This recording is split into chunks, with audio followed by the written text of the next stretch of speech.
Bismillahirrahmanirrahim. Assalamualaikum warahmatullahi wabarakatuh. Alhamdulillahirabbil alamin. Wassalatu wassalamu ala asrofil anbiya wal mursalin Sayyidina Muhammadin wa ala alihi wa sahbihi ajma'in. A'udzubillahi minasyaitonir rajim. Bismillahirrahmanirrahim. Innamas shadaqatu lil fuqara wal masakin wal 'amilina 'alaiha wal mu'allafati qulubuhum wa fir riqab wa atal wal gharimin wa fis sabilillah wa banis sabil faridatan minallah wallahu alimun hakim. Innamas shadaqah, sesungguhnya zakat-zakat itu adalah untuk orang fakir dan miskin dan amil dan orang-orang yang dilembutkan hatinya atau mu'allaf. Wa fi riqab, untuk memerdekakan budak, untuk orang yang berjuang di jalan Allah, dan juga untuk ibnu sabil. Itu adalah sudah ketetapan dari Allah. Hadirin yang berbahagia, Allah sudah menetapkan pembagian zakat sesuai dengan asnafnya, yaitu 8 asnaf. Yang pertama adalah untuk fakir. Kita sudah tahu masyarakat di Kota Palembang khususnya masih banyak orang yang fakir. Basnas Kota Palembang selalu menyarankan, tunaikanlah zakat atau salurkanlah zakat melalui Basnas atau UVZ yang ada di masjid masing-masing. Lalu penyaluran zakat itu hendaknya akan diutamakan kepada orang yang fakir. Orang yang fakir yang ada di sekitar masjid itu, di sekitar UVZ masjid tersebut atau yang ada di Kota Palembang. Fakir dalam pengertian ini adalah orang yang memang sudah tidak bisa atau tidak mempunyai materi lagi untuk memenuhi kebutuhan hidupnya sehari-hari. Itu sudah menjadi kewajiban kita sebagai amil zakat. Maka mereka harus diutamakan, harus dibantu terlebih dahulu. Yang kedua adalah orang-orang miskin. Masih banyak warga masyarakat di Kota Palembang ini, terutama yang ada di sekitar masjid yang miskin. Sebagai amil, kita harus dan layak membantu mereka. Kalau tidak, siapa lagi yang akan siap untuk memenuhi kebutuhan hidup mereka sehari-hari? Maka ini saatnya unit-unit pengumpul zakat, UVZ yang ada di masjid-masjid atau musola harus memperhatikan kehidupan mereka. Kalau tidak, maka akan ada orang lain yang akan memanfaatkan kemiskinan dan kefakiran mereka. Itulah kenapa hikmahnya zakat harus dikeluarkan oleh setiap muslim dan menjadi kewajiban bagi setiap muslim agar menunaikan zakat. Pertama adalah untuk membantu fakir. Orang-orang fakir yang ada di sekitar kita, orang-orang miskin yang ada di sekitar kita layak untuk kita bantu. Mereka adalah orang-orang yang dalam memenuhi kebutuhan hidupnya sangat susah sekali, sangat perlu diperhatikan. Basnas Kota Palembang sudah bekerja sama dengan beberapa masjid untuk membentuk atau mendirikan unit pengumpul zakat atau UVZ masjid-masjid dan musola.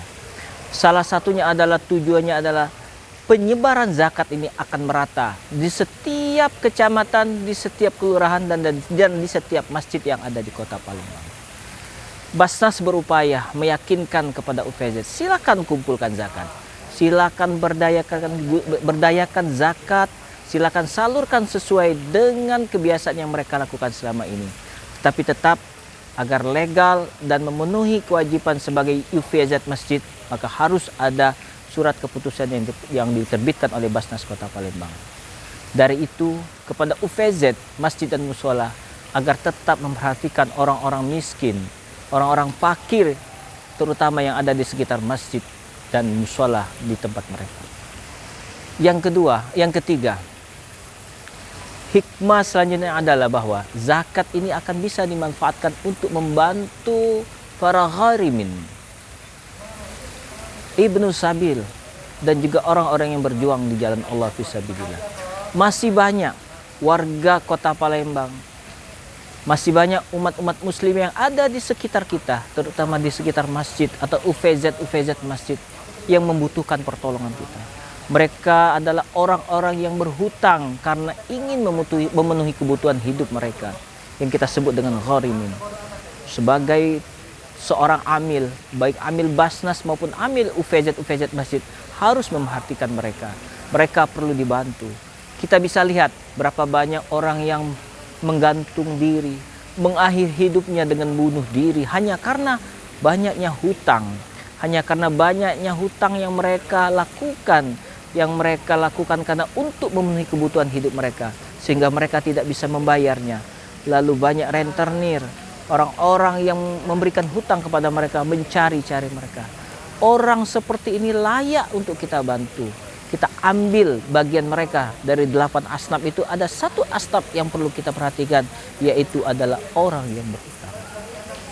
Kemudian zakat juga harus kita berikan kepada fisabilillah, orang yang berjuang di jalan Allah. Kalau dulu orang yang berjuang di jalan Allah adalah menegakkan kalimat Allah, berperang, mempertahankan agama dari serangan musuh. Tetapi di masa sekarang, berperang tidak lagi dengan menggunakan pedang, tetapi menggunakan teknologi, menggunakan ilmu pengetahuan, menggunakan ilmu agama untuk mempertahankan ghazul fikr. Orang-orang yang seperti ini harus kita bantu. Kita biayai pendidikannya, kita biayai perjuangannya. Kemudian adalah Ibnu Sabil atau musafir. Musafir ini banyak dari warga kita yang butuh pertolongan. Kita bantu mereka untuk melanjutkan perjalanannya ke rumahnya masing-masing, ke kediamannya masing-masing. Kita harus memperhatikan mereka. Jangan sampai mereka terlunta-lunta atau terluntah di jalanan. Kemudian yang terakhir tadi saya lupa adalah riqab, budak. Di Indonesia atau pada zaman sekarang sudah tidak ada budak lagi. Maka asnafnya bisa kita alihkan kepada fakir dan miskin.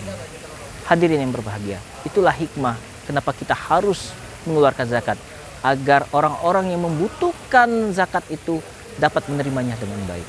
Wallahu muwaffiq ila aqwamit thoriq. Wassalamualaikum warahmatullahi wabarakatuh.